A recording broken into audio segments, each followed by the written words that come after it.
2 years ago, when I was 19 back then, we'd just moved to a new house. It was newly built, and although it's not that big size, but at least we were satisfied that we have our own house. One day it was on a rainy night, and I was walking alone in the dark street. Because it was almost midnight, there were no vehicles at all at the time. I was returning home from my friend's house nearby, for it was her birthday on that day. While I was walking, I felt like someone was behind following me. However, when I looked back, there was just an empty street. I felt strange, but I was feeling relieved because I was already in front of our main door. Then the incident suddenly happened. As I tried to grab a key in my purse, a stranger held on my wrist.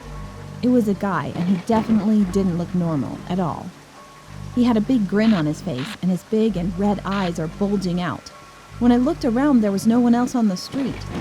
Considering it was in the middle of the night, it was no wonder. I got panicked. I grabbed my wrist and tried to kick him, screaming out. Then he laughed and let go of me, and I banged on the door and shouted as loud as I could, "Help! Help me! Open the door!" My dad quickly opened the door.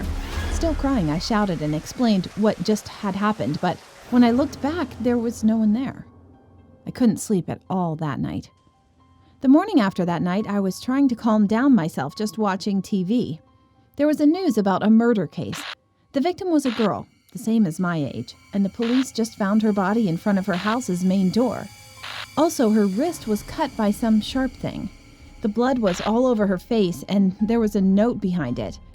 She didn't try to fight back, so I killed her. It was written like this with a smiley face. My heart dropped, that is for sure. It must be the same guy who I met yesterday.